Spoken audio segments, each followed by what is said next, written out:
To make it clear, this isn't a video exposing some serious security vulnerability or performance issues or some big gotcha. Instead, it's an opinion piece using some benchmarks with this, the ZOTAC 3070 Twin Edge.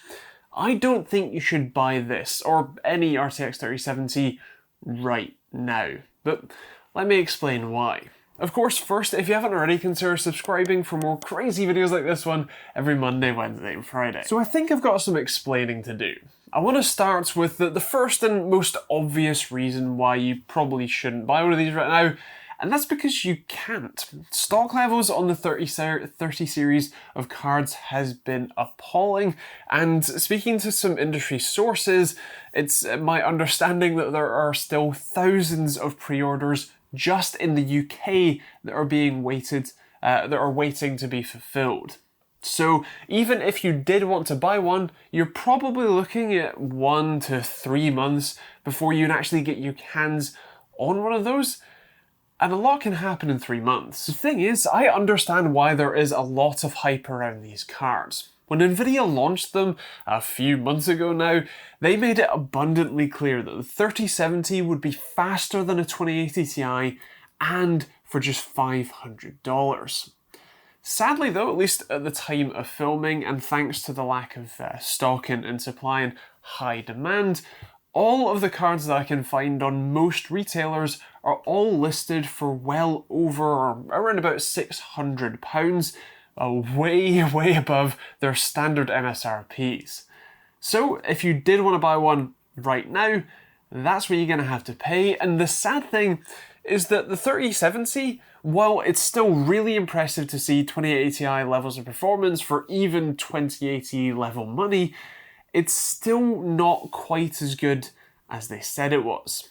Most of the benchmarks they were talking about were RTX, but the vast majority of people don't play RTX games, or certainly don't play with RTX on, even if they do play RTX enabled games. And in most normal gaming scenarios, there isn't all that much of a difference.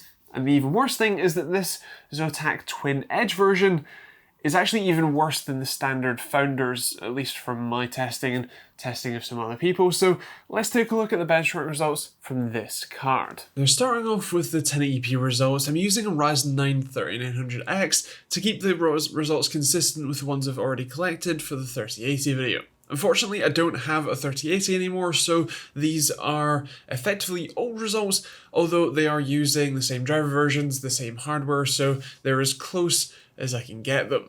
Either way, this 3070 is clearly not the fastest 3070 on the market. There are clearly faster ones available, including from ZOTAC themselves. There is a Twin Edge OC version that you can get, and even higher end versions, which would get you a lot closer to the 2080 Ti, if not beating it. But in both COD and in Battlefield, you're looking at sitting pretty happy between the 2080 Ti and the 2080. Of course, in theory, that would all be for 2070-ish money, but at least at the time being, not quite. Now, when it comes to Fortnite, all of these results should be taken with a pinch of salt, because even using replays, the FPS margins of error here are pretty large. The difference between looking at, in a house like this versus standing outside can be like 50 FPS at this sort of level. So yeah, just keep that in mind, that it's maybe a bit more off. When it comes to Battlefield 5 though, even at 1440p, the results are pretty similar. You're looking at a handy victory over the 2080, but at least with this card, getting smashed by the 2080 Ti. Now, it varies between COD, Battlefield and Fortnite how much of a difference it is here, and generally speaking in COD the gap is a bit closer, so that the 3070 is a lot closer to the 2080 Ti, whereas in Battlefield 5 it tends to be a more linear step between the 3080, 2080 Ti, then the 3070. Either way, you're still getting great performance. You're looking at just shy of 130 FPS average at 1440p on ultra settings. So yeah, it's a pretty good time. Also, the 1% lows are very much in line with the performance you're getting here. Again, with Fortnite, it technically edges out the 2080 Ti here with fairly lacking 1% lows. Again, this is to be taken with a pinch of salt just because of the variability of these Battle Royale games and where you're looking and what you're doing and the performance you get while doing that. Either way, it's clear that this 3070, generally speaking, isn't the fastest one available. I think if we had a standard 3070 or 3070 Founders, for example, we would be seeing a lot closer to 2080 Ti performance, if not exceeding it slightly. But for this one specifically, we're not quite getting there. When it comes to Battlefield 5 at 4K, we're looking at a fairly sizable step down from the 2080 Ti, although still a very sizable step up from a 2080.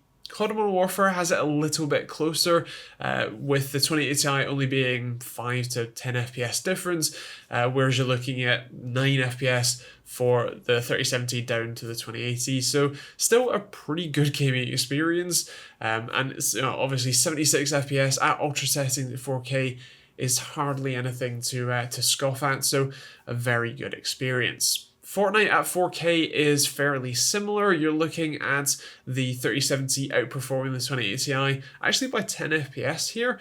This is the sort of performance that I would expect with a 3070 if it was one of the higher end cards. But for the time being, that's all that I can give you, I'm afraid. This card in particular is more expensive, even not accounting for the inflated pricing, standard MSRP.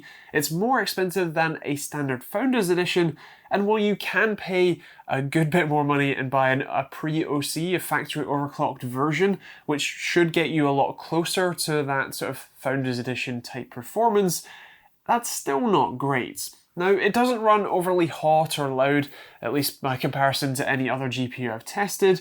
There is a few minor quirks that I really don't like. The fact that they've gone with a very wide or tall card rather than a sort of deeper long one means that it's very difficult to connect or screw it into the back of your case, and this really weird and unusual and not just terrible design for the power connectors means that they are buried deep inside the card, and it's actually really difficult to get your 8 pins, especially if you have a 6+2 pin, which most power supplies do, to actually get them to line up to go into the slots.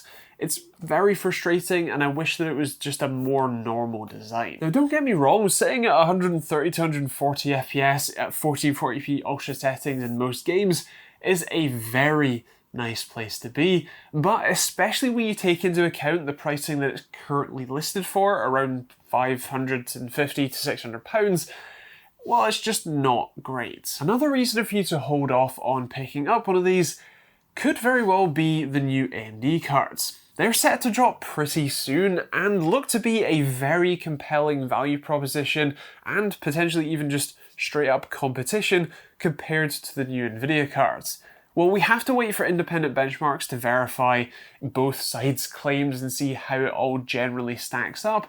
The idea that you could buy a 6800 non-XT card for potentially less money than one of these and get similar or better performance, well, that sounds pretty compelling, and waiting an extra couple weeks to see what they have to offer and see what stock levels they have too, well, that starts to sound like a pretty good deal. One of the knock-on effects of the AMD cards coming out is that apparently, according to the rumour mill, Nvidia's already planning on launching Ti or Super variants of these cards to more directly combat the AMD ones. Especially since there is potentially a 1 to 3 month lead time on you buying or getting one of these in your system, that could be a pretty big deal. Those new cards might be out by then, and depending on how they plan on speccing them, whether they plan on upgrading the core, just upgrading the memory, or anything in between, it might be a case that those new cards will be coming in at a similar price that this is currently listed for, and so if you can hold off until they come out, we might be able to get a much better card, or a reasonably better card, for the same money as that you can currently. So again, that might be worth holding out for. And lastly, if you can hold off on buying one of these cards, then you might actually be able to get a lot more for your money. Like I said, most of the RTX 3070s are currently listed for pre-order around about £600, whereas their MSRPs are more like $500.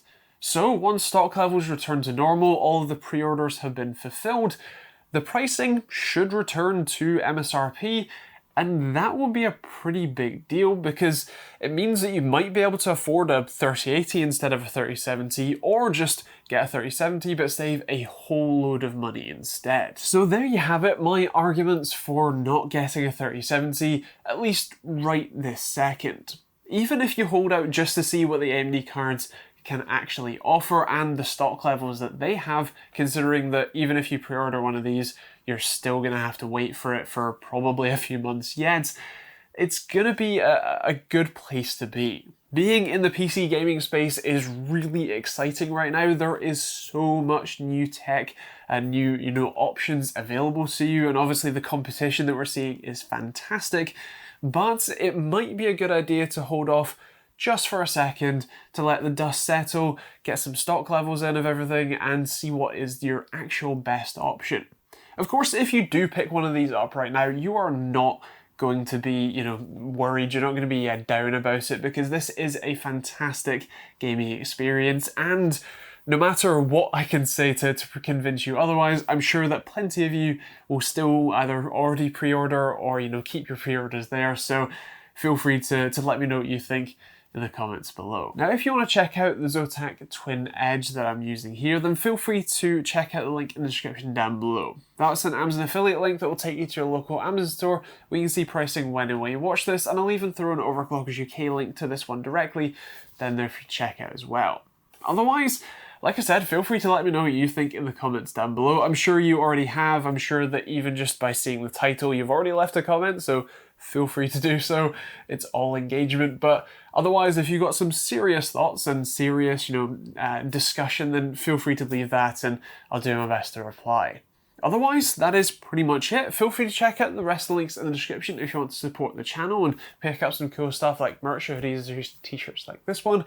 Or there's a load of other stuff that you can check out too from Patreon if you want to get cool rewards like access to our Money Men Discord and sponsor-free videos. Or there's a load of other stuff, a load of other affiliate links to people like Overclockers UK, like I mentioned, so feel free to check that out. Otherwise, the video that I'm going to leave over there is the should you buy a 3080? It's a fairly similar vein to this one, although I guess titled a bit differently, so feel free to check that one out as well.